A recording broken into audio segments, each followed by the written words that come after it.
Alright, let's dive into something that's been sitting in the shadows for far too long, a forgotten gem starring Western legend James Coburn. Now, when you think of Coburn, you probably picture him in a dusty frontier town, squinting into the sun with that signature smirk. But here's the twist: in 1972, he swapped his cowboy hat for a lab coat in the Carey Treatment, a Michael Crichton adaptation that's as intriguing as it is overlooked. And trust me, there's a lot more to this story than just a genre shift. First off, the Carey Treatment isn't your typical Crichton tale.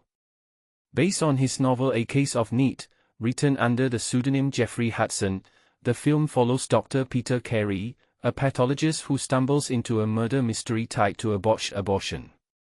What makes this really interesting is how Crichton, a Harvard-trained doctor himself, infused the story with insider knowledge of the medical world.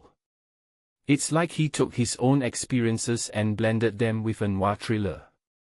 Personally, I think this is one of those rare cases where the author's background adds a layer of authenticity that's hard to ignore. But here's where things get messy and fascinating. The film was directed by Blake Edwards, a guy known for his comedies and the Pink Panther series. Now, imagine Edwards tackling a gritty medical thriller. On paper, it's an odd match, right? But what many people don't realize is that Edwards had a knack for drama too. The problem wasn't his vision, it was the studio. MGM, under the leadership of James Aubrey, butchered the film. They cut scenes, rushed production, and essentially hijacked Edwards' creative control.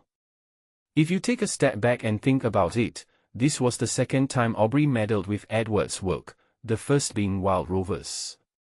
It's like MGM had a vendetta against letting directors finish their films. What this really suggests is how fragile the filmmaking process can be. Edwards even sued MGM for breach of contract, and Coburn himself confirmed the studio's interference. Imagine pouring your heart into a project only to have it sliced apart by executives who don't understand your vision. It's a cautionary tale about artistic integrity versus studio demands. And yet, despite all this, the Carey Treatment isn't a disaster. It's coherent, engaging, and surprisingly progressive for its time. The social commentary on racism and abortion still feels relevant today, which is a testament to Crichton's writing and Edwards' skill. One thing that immediately stands out is Coburn's performance. He's not your typical hero, he's a pathologist, not a gunslinger. But Coburn brings that same moral ambiguity and edge to the role.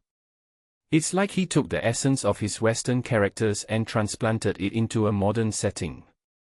From my perspective, this is what makes Coburn such a legend. He could adapt to any genre while still being unmistakably himself.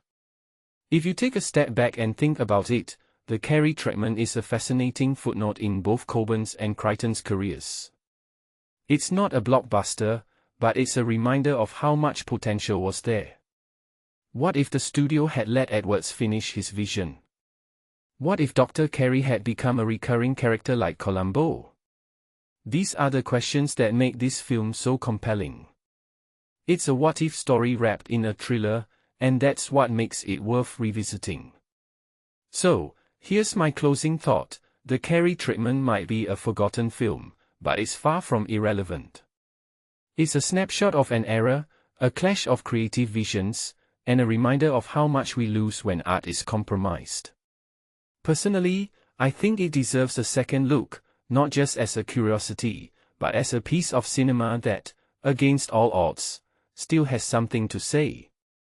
What do you think? Is it time to give the Carey Treatment the recognition it deserves? Let me know in the comments.